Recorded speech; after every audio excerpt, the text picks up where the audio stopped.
Victor Steele was not a man known for softness. At 47, he was the founder and CEO of TechSpire Global, one of the most valuable tech companies in the world.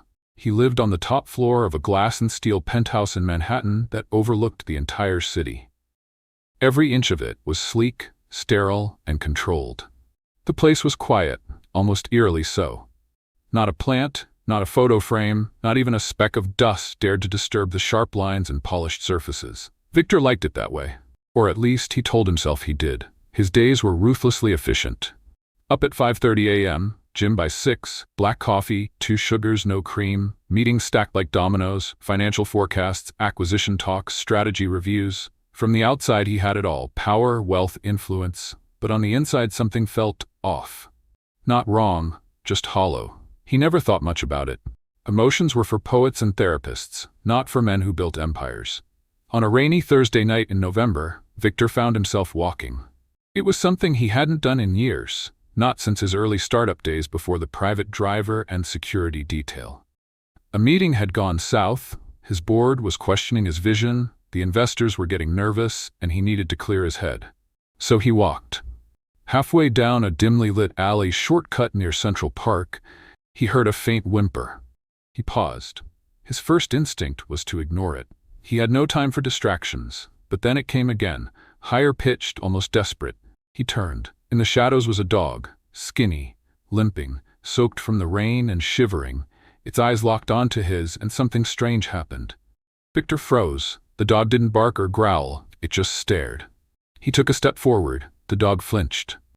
Victor sighed.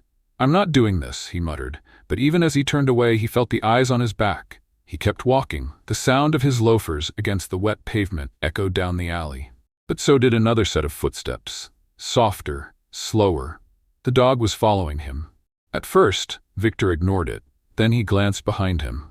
The creature was trotting along, keeping its distance, but not giving up. When he reached his building, the doorman opened the glass doors with a smile, only for his face to fall at the sight of the muddy dog. "Mr. Steele, should I?" Victor hesitated.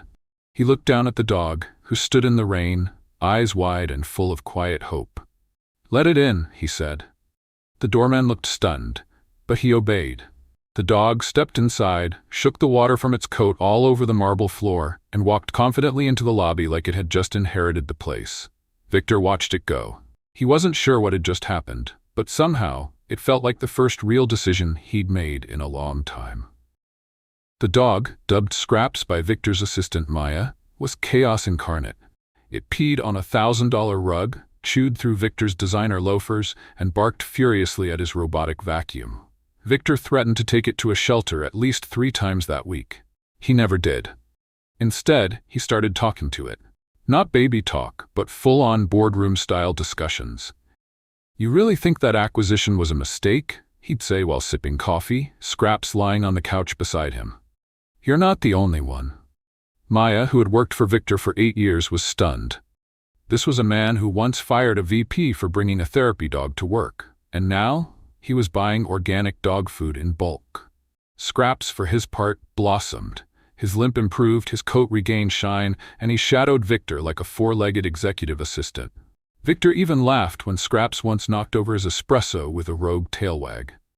He also found himself smiling more, sleeping better, taking breaks, going outside. The transformation was subtle at first, but undeniable. Scraps had somehow disrupted the steel routine of Victor's life and replaced it with something unpredictable, noisy, and alive. One night, Victor couldn't sleep. He sat on his balcony, the city glittering beneath him, and Scraps curled at his feet. For the first time in years, he felt something stir in his chest. "Why you?" he asked softly. "Why now?" Scraps lifted his head and thumped his tail once. Victor chuckled. "Yeah, me neither."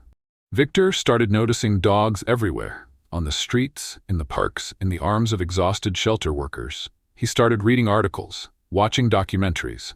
He learned that over 3 million dogs entered shelters each year in the US alone. That tens of thousands were euthanized. Not because they were bad or sick, just because there wasn't space. He was horrified. With Maya's help, he visited a city kill shelter one rainy Saturday morning. The building was cramped, underfunded, and overburdened. The staff worked miracles with what little they had. But it wasn't enough. Rows upon rows of cages. Dogs curled up in corners, trembling, puppies with ribs showing, old dogs with clouded eyes. Victor couldn't stop shaking. He adopted 3 more dogs on the spot. The media caught wind. Victor Steele adopts 4 stray dogs in viral shelter visit became the headline of the week. Fan pages popped up. Memes exploded. Suddenly, the world saw a new side of the billionaire. One that was softer, kinder. He leaned in. He founded Project Hound, a massive initiative to rescue, rehabilitate, and rehome stray dogs across the country. He pledged $100 million in seed funding. Shelters received tech upgrades, new kennels, and grant programs. Volunteers surged. Victor designed a dog adoption app using facial recognition to match lost dogs with their families. It went viral. He was no longer just a tech titan. He was the dog father. And he was just getting started. Of course, not everyone wagged their tails. Investors were furious. They accused Victor of losing focus. TechSpire stock dipped. Angry board members called emergency meetings. "You're letting emotions cloud your judgment," snapped Gordon Vance, Victor's oldest rival. "This dog crusade is a midlife crisis in PR form." Victor stood at the head of the table, calm as ever. "Maybe it is, but it's the first thing I've done in 20 years that feels right." The board gave him an ultimatum. Choose the company or the dogs. Victor didn't flinch. He stepped down as CEO the next morning. The media went wild. Former employees were divided. Some called him foolish, others called him a hero. Victor moved out of the penthouse and bought a sprawling farm in upstate New York. Maya came with him, officially becoming COO of Project Hound. The mission had only just begun. The fallout wasn't easy. For weeks, reporters camped outside the farm gates. Tabloid painted Victor as an eccentric billionaire gone rogue. But he stayed focused. Each morning he woke before sunrise to feed the dogs and clean the kennels. Each night he reviewed plans to expand the foundation's reach. Meanwhile, TechSpire's board scrambled to steady the company without him. Ironically, several new executives began incorporating wellness and mental health initiatives, directly inspired by Victor's recent turn toward compassion. Victor kept a journal for the first time in his life.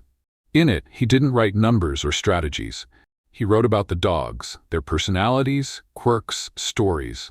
There was Hazel, the blind beagle who followed voices like sonar. There was Duke, a 3-legged Rottweiler who guarded the barn like it was Buckingham Palace. He also started writing poetry. About loss, about connection, about scraps. Victor never looked back. Life on the farm was different.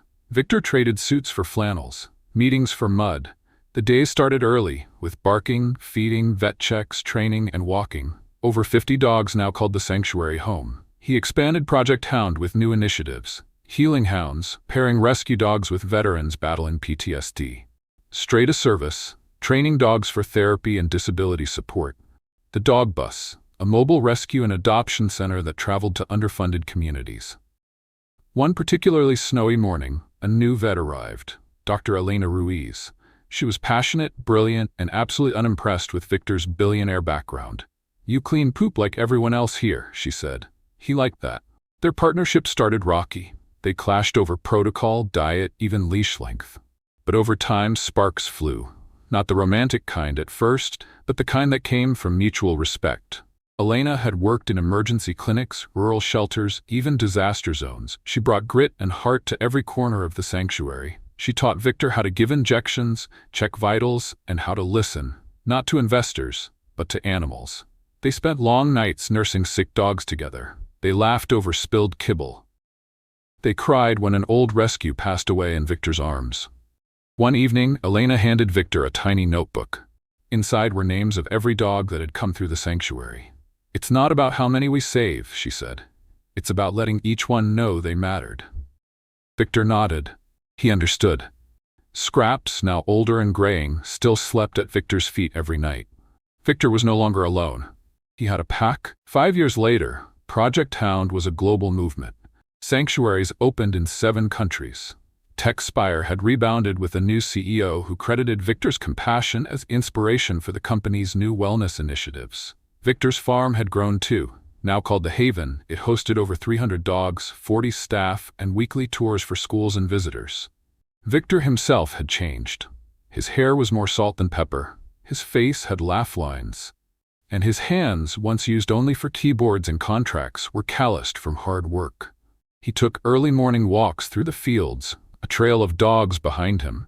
Children giggled as puppies tackled them in the grass. Volunteers painted murals on the barns. Every inch of the place pulsed with life. Scraps passed peacefully one spring morning, curled up in his favorite sunspot.